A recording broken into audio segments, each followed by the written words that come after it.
우리 한국 교회가 지금은 부흥을 위해서 많이 노력하고 있습니다.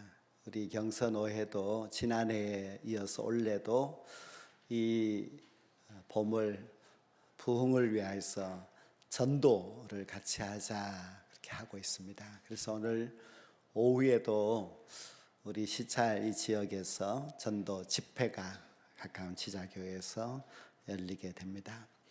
전도는 참 예배만큼이나 너무너무 중요합니다. 우리가 전도하지 않고 예배만 계속 드리고 있으면 우리가 떠난 후에 이 자리는 빈자리가 될 수밖에 없습니다.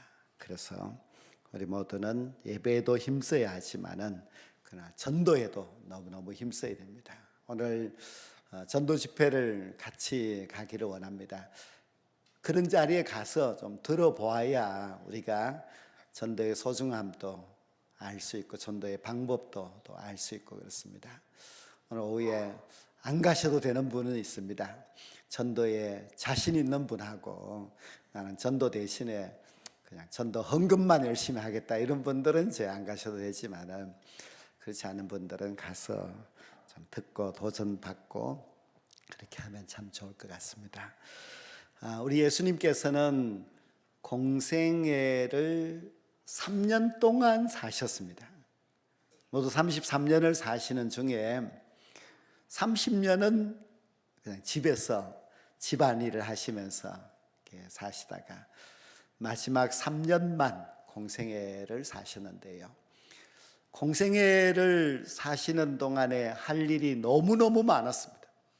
천국 복음도 전파하셔야 되고 병자들도 고치셔야 되고 그리고 마지막에는 십자가를 통하여서 구원의 길도 완성해야만 했습니다. 그러니 이 3년이란 짧은 기간 동안 주님께서 얼마나 쉬지 않고 열심히 열정적으로 살았는지 모릅니다. 우리는 너무 전도할 수 있는 기간이 많이 남아있기 때문에 너무 열심히 하지 않는 부분도 있습니다만은 그러나 우리가 사는 날 동안 우리가 전도해야 될 그 사람들은 반드시 전도하여서 우리의 사명, 우리도 주님처럼 감당해야 하겠지요. 예수님은 그 공생의 3년을 천천히 준비하셨습니다. 그래서 예수님이 요단강으로 가셔서 세례 요한에게 세례를 먼저 받으시고요.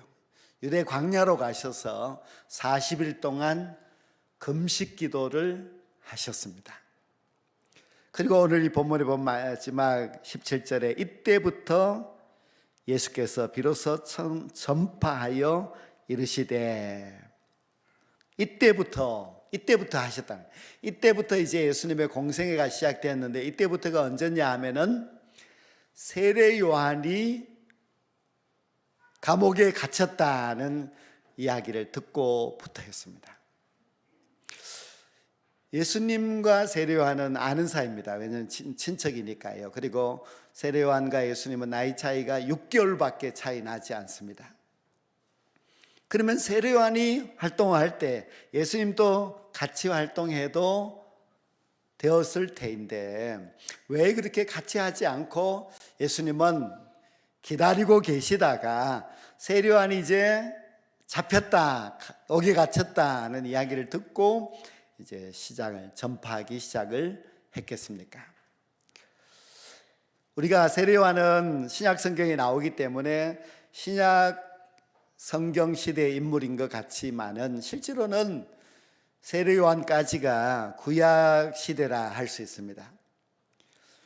우리가 아는 신약 시대와 구약 시대는 차이가 있습니다. 구약 시대에는 온통 사람들이 우리의 구원자 메시아를 기다리고 있는 때입니다.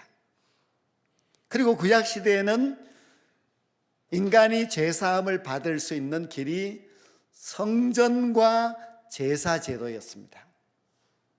그래서 성전으로 제물을 가지고 올라가서 그 제물을 하나님 앞에 제사를 드림으로 제사함을 받고 했습니다.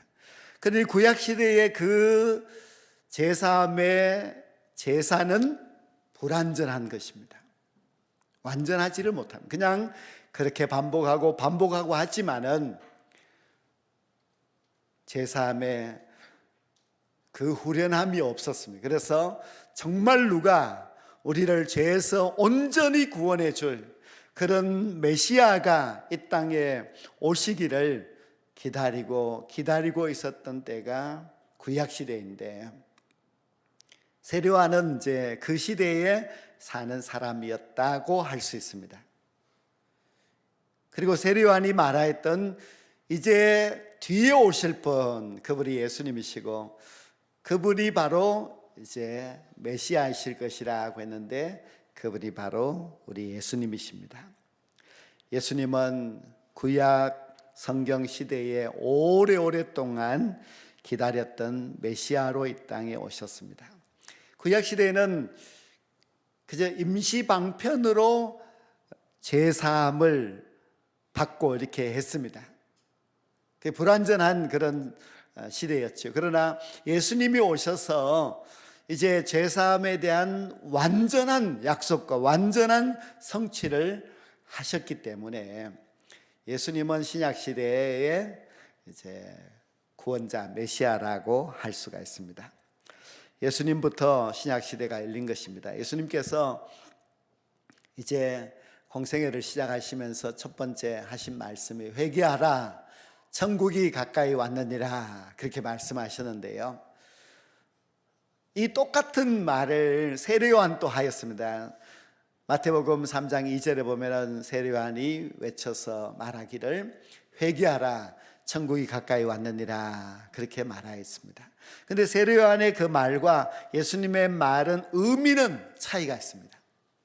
세례요한이 말한 회개하라, 천국이 가까웠다는 것은 이제 우리를 구원할 메시아가 곧 오시게 된다. 그래서 메시아를 통해서 이제 하나님의 나라가 시작될 것이라는 그런 예언이었다면, 우리 예수님이 말씀하시는 회개하라, 천국이 가까웠다는 것은 이제 천국이 왔다 하는 그런 뜻입니다. 그 세례요한은 예수님이 올 줄 알았습니다. 그리고 예수님의 길을 예비하였고, 세례요한이 외쳤던 회개하라, 천국이 가까웠다는 그 뜻은 이제 메시아가 오실 것이니 우리 모두가 회개하고 메시아이신 그 예수님을 맞이할 준비를 해야 됩니다 하는 그런 뜻이었고요. 예수님이 회개하라, 천국이 가깝다는 뜻은 이제 천국이, 즉 하나님의 나라가 임하였으니 우리 모두가 회개하고 하나님의 나라의 그 기쁨과 그 영광에 동참하자는 그런 뜻입니다. 그래서 예수님은 정말 하나님의 나라를 시작하신 분이시고, 누구든지 회개하고 주를 믿는 자는 그 나라의 기쁨과 영광을 누릴 수 있게 되었습니다.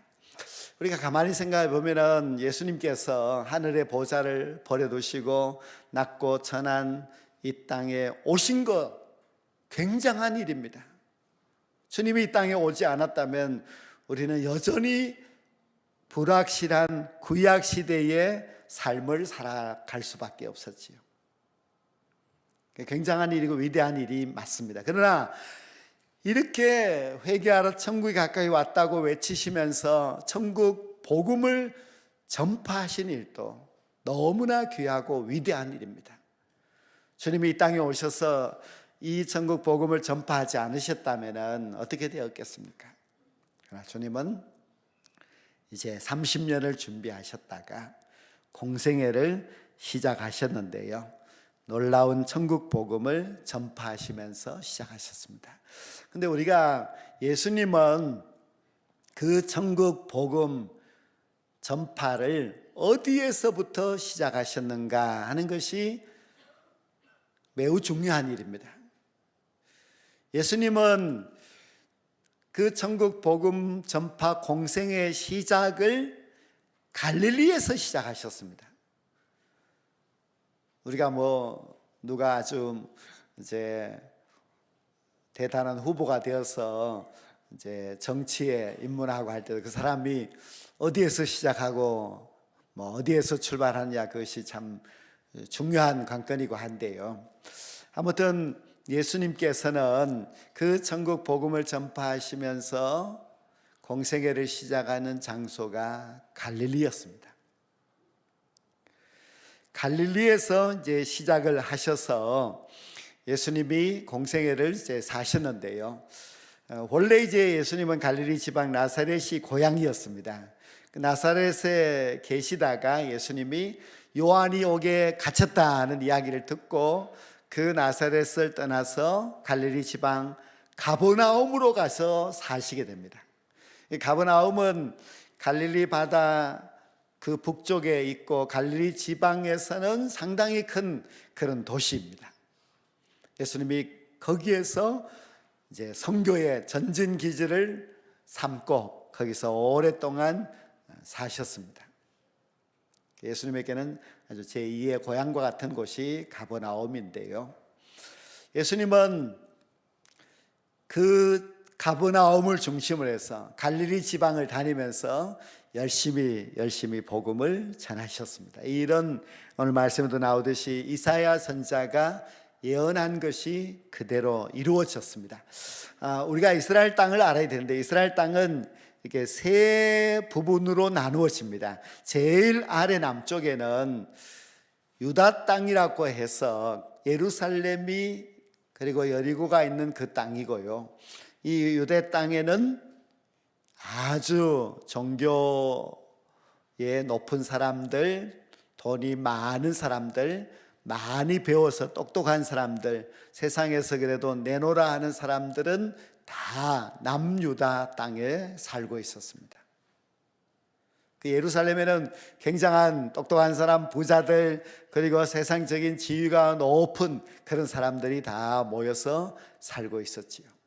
그리고 중간에는 사마리아 땅인데 이 사마리아 땅에는 누가 살고 있었느냐 하면 혼혈된 사람들이 살고 있었습니다. 언제 혼혈들이 되었는가 하면은 그 옛날 아수르 제국이 침공해 와서 사마리아를 점령하면서 다른 나라 외국인들을 사마리아로 이주시켜서 사마리아의 유대인들을 혼혈시켜 버렸습니다. 물론 그들은 유대의 피가 남아있기는 남아있지만은 그러나 그들이 혼혈되고 나서부터는 유대인들은 사마리아 사람을 유대인으로 인정하지 않습니다. 얼마나 그들을 인정하지 않는가 하면 사마리아 땅을 지나가지도 않습니다. 중간에 있기 때문에 지나가야 되는데 저 밖으로 돌아서 가지 그 땅을 밟으려고도 하지 않고 사마리아 사람을 만나려고도 하지 않습니다. 그만큼 사마리아 사람들은 이제 혼혈되어서 정통 유대인이라고 할 수 없는 그런 사람이 되었습니다. 그리고 북쪽에는 이제 갈릴리 지방이 있는데요. 이 갈릴리 지방에는 누가 살고 있는가 하면 이 남유다 땅에서 가난하고 힘들어서 이주한 사람들이 살고 있습니다. 갈릴리 지방에는 가난한 사람들이 살고 있고 또 많이 배우지 못한 그런 사람들이 살고 있고 그리고 이 유대인들이 아주 무시하는 그런 사람들이 거기에서 살고 있습니다. 예루살렘 성전과는 거리가 멀었기 때문에 그들이 신앙생활도 제대로 하지 못합니다. 예루살렘에 살고 있는 사람들은 안식일에 성전으로 올라가서 예배도 드리고 하지만 저 멀리 갈릴리 북쪽 사람들은 그렇게 절기나 되면은 갈 수 있고 할 정도였으니 이 유다 땅 사람들이 갈릴리 사람들을 무시해서 유대인이라고 부르지 않고 그들을 갈릴리 사람이라 이렇게 불렀습니다. 분명히 피는 유대인인데도 갈릴리 사람이라고 부른 이유는 너희들은 우리보다도 못한 사람들이야 그런 뜻입니다. 그런데 바로 예수님께서 그 갈릴리에서 이제 전국 복음을 전파하시면서 공생애를 시작하신 것입니다. 그뿐만 아니라 예수님은 3년의 공생애 기간 동안에도 갈릴리 지방에서 주로 계시면서 가끔씩 예루살렘으로 올라가고 하셨습니다. 그리고 제자들을 부르실 때도 갈릴리에 있는 사람들을 제자로 부르셨습니다. 가룟 유다 한 명은 남유다 사람이지만 나머지는 다 북쪽 갈릴리 사람들이었습니다. 그러니 예수님은 이 갈릴리를 집중적으로 선교하였고 또 갈릴리에서 자기들의 제자들을 불렀습니다. 사실 갈릴리 사람들은 다 좀 못 배우고 또 가난한 사람들이고 합니다. 예수님도 자기가 좀 더 제자들을 똑똑한 사람으로 부르고 사회적 지위가 있는 또 많은 종교적인 지위가 있는 그런 사람들을 불렀으면 훨씬 더 자기의 그 위치가 높아졌겠지요. 그러나 그렇게 하지 않고 모두 다 그렇게 갈릴리 사람들을 제자로 부르고 하였습니다. 근데 예수님이 왜 예루살렘이나 사마리아가 아니라 갈릴리에서 사역을 시작하셨는지를 우리가 알아야만 합니다. 그 이유는 갈릴리 사람들이 예수님을 잘 받아들였기 때문입니다. 가만히 생각해보면 우리도 다 갈릴리 사람인 것 같습니다. 우리도 뭔가 세상적으로 대단한 신분과 높은 또는 모든 부유함을 다 누리고 사는 그런 사람이 아니에요. 우리는 부족하기 그지없고 또 가난하였고 우리는 못난 그런 사람이었기 때문에 하나님께서 우리를 택하여서 하나님의 자녀로 불러주신 것 같습니다. 정말 우리는 갈릴리 사람처럼 부족했기 때문에 하나님의 선택을 받은 것이 분명합니다. 예루살렘 사람들을 보십시오. 요즘 우리가 새벽기도 때 요한복음 말씀을 보는데 요한복음 말씀에 예루살렘 사람들은 예수님을 배척합니다. 그들은 예수님을 믿지도 아니하고 예수님이 무슨 말을 해도 트집 잡고 예수님을 붙잡아 죽이려고 하고 돌로 치려고 하고 그렇게 했습니다. 정말 이 예루살렘 사람들은 너무 자기들의 잘난 맛에 살아가는 사람들이기 때문에 교만합니다. 그래서 도저히 주님의 복음을 받아들이지 않았습니다. 예수님이 만약 그 예루살렘에서 이제 복음 전파를 시작하고 공생애를 시작하고 하셨다면 얼마나 힘드셨을까 하는 그런 생각을 가지게 됩니다. 예수님은 왜 사마리아가 아니었을까? 사마리아 사람들은 상처가 많은 사람들입니다. 물론 지금 현재 자기들의 잘못이 아니고 조상들의 잘못으로 혼혈이 되었지만은 그래도 그들은 계속 유대인들에 대한 반감이 있었고 또 그렇게 된 것에 대하여서 하나님을 원망하는 사람이었습니다. 우리가 상처가 있는 사람들 참 전도하는 것이 쉽지 않습니다. 그 상처를 치유해주고 그 상처가 깨끗이 나아서 그리고 예수님을 믿으려고 하다가 보면 상당한 시간을 가져야만 하고 또 상처 있는 사람들은 항상 그렇게 배척하는 그런 마음이 있습니다.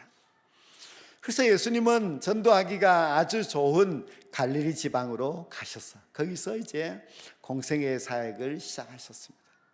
갈릴리 사람들은 부유한 사람들도 없습니다. 다 어렵게 가난하게 그렇게 살아가는 사람들이고 또 많이 배워서 똑똑한 그런 사람들도 없습니다. 그래서 열심히 자기 일에 충실하고 열심히 가족들을 먹여 살리느라 애쓰고 하는 사람들, 뭐 베드로, 안드레, 야고보, 요한 이런 사람들도 보십시오. 그 갈릴리 바다에서 배를 띄워서 밤새도록 고기를 잡아서 자기 가족들을 먹여 살리고 하는 그런 사람들이었죠. 예수님께서는 늘 자기 자신이 부족하다고 생각하고 신앙적으로도 나는 죄인이라고 생각하고 늘 하나님 앞에서 부끄러운 그런 사람들을 찾아가셔서 그들에게 천국 복음을 전해주셨습니다. 예수님은 그런 사람들 가운데서 제자를 택하였습니다. 우리가 알듯이 예수님의 그 제자들, 간유다는 일찍 죽었지만 나머지 11명의 제자들이 어떻게 되었습니까? 그 못 배우고 가난했던 그 제자들이 예수님의 제자가 되고 난 이후에 그 후에 온 땅끝까지 이뤄서 천국 복음을 전파하는 그런 위대한 인물들이 되었습니다. 정말 갈릴리 사람이지만은 그들이 제자가 되어서 천국 복음을 가지고 나아갔을 때에 세상을 변화시킬 수 있는 능력 있는 그런 사람이 되지 않았습니까? 우리가 전도의 계절을 맞이하여서 우리는 누구를 전도해야 되는가? 우리는 갈릴리 사람들을 전도해야 됩니다. 우리가 전도하러 어디로 가야 되는가? 갈릴리로 가야 됩니다. 예수님이 이후에 2000년 동안 모든 선교의 역사를 보면은요, 사람들은 다 갈릴리로 가서 복음을 전하여서 교회를 세우고 예수 믿는 자들을 더욱더 부흥시켰습니다. 우리나라를 보십시오. 우리나라가 과거에 얼마나 가난하고 얼마나 힘들게 살았습니까? 그때 복음이 이 땅에 들어왔고 그 복음이 힘들고 가난하게 어렵게 살아가고 있는 이 백성들에게 전하여줘서 많은 사람들이 예수 믿고 구원받고 온 동네마다 교회가 세워졌습니다. 지금은 우리나라가 잘 사는 나라가 되어서 전도도 너무너무 하기 힘듭니다. 얼마나 막 사람들이 다 똑똑하고 얼마나 잘 살고 하는지 복음이 필요 없습니다. 하나님은 공평하신 하나님이십니다. 하나님께서는 자기가 잘나서 자기가 부유해서 아무 아쉬울 것이 없는 그런 사람들을 구원하시는 것이 아니라 나는 너무 가난하고 너무 힘들고 너무 배운 것이 없어서 나는 부족하다고 생각하는 사람들에게 복음을 주셔서 그들이 예수 믿고 그들이 잘 되도록 그렇게 해주셨습니다. 그래서 그들이 예수 믿고 이 세상에서 복을 받을 뿐만 아니라 그리고 하나님의 나라에 들어가서 큰 상을 받게 되는 것입니다. 우리가 전도 대상자를 정할 때에 잘 하셔야 됩니다. 정말 어려운 사람들, 정말 세상에서 멸시받고 또 아무것도 없어서 늘 심령이 가난한 그런 사람들, 그들에게 찾아가서 천국 복음을 전해줘야만 합니다. 그들은 이 땅에서도 너무 힘들게 살아갑니다. 그들이 예수 믿지 않고 그냥 죽는다면 그들은 영원한 지옥의 형벌을 면할 수가 없습니다. 불쌍한 사람들입니다. 이 세상에서도 고생하며 살다가 죽어서 지옥 간다고 생각한다면 그들이 얼마나 불쌍한 영혼인지 모릅니다. 우리가 나아가서 그 불쌍한 영혼들, 그 갈릴리 사람들을 전도해야 됩니다. 그들에게 이 천국의 비밀을 알려주어야 하고 그들도 우리와 똑같이 예수 믿고 함께 천국 갈 수 있도록 인도해야 됩니다. 그들이 불쌍하다는 것을 안다면 우리가 당연히 가서 구원해야 되겠죠. 내버려 두면은 그것은 안 됩니다. 우리 예수님은 천국이 가까이 왔느니라 말씀하셨는데요, 지금도 똑같습니다. 정말 주님의 천국이 가까이 왔습니다. 우리가 빨리 서두르지 않으면 많은 생명들을 놓쳐버리고 말 것입니다. 내 사랑하는 가족, 이웃, 또 정말 불쌍한 우리의 친척들, 그들에게 꼭 예수 그리스도의 이 생명의 복음을 잘 전하셔서 한 생명 한 생명 구원하여서 우리 하나님의 나라에 들어갈 수 있도록 인도해야 되는 그 사명, 우리가 해야 될 귀한 사명입니다. 갈릴리로 가신 예수님의 그 발자취를 우리도 본받고 따라가서 정말 어렵고 힘들고 외롭게 살아가는 그 많은 영혼들을 주님께로 인도할 수 있어야만 합니다. 오늘 이브 때도 전도되어서 교회 등록하신 분도 참 힘든 인생을 살아오셨다는 것을 들었는데요, 그런 사람들에게 꼭 이 귀한 복음 전해야 됩니다. 한 영혼이라도 더 구원하여서 우리와 함께 천국의 영광에 이룰 수 있도록 우리가 힘쓰게 될 때에 반드시 이 봄에 구원받는 자들이 더하여지는 그런 멋진 우리 운남교회가 될 줄로 믿습니다.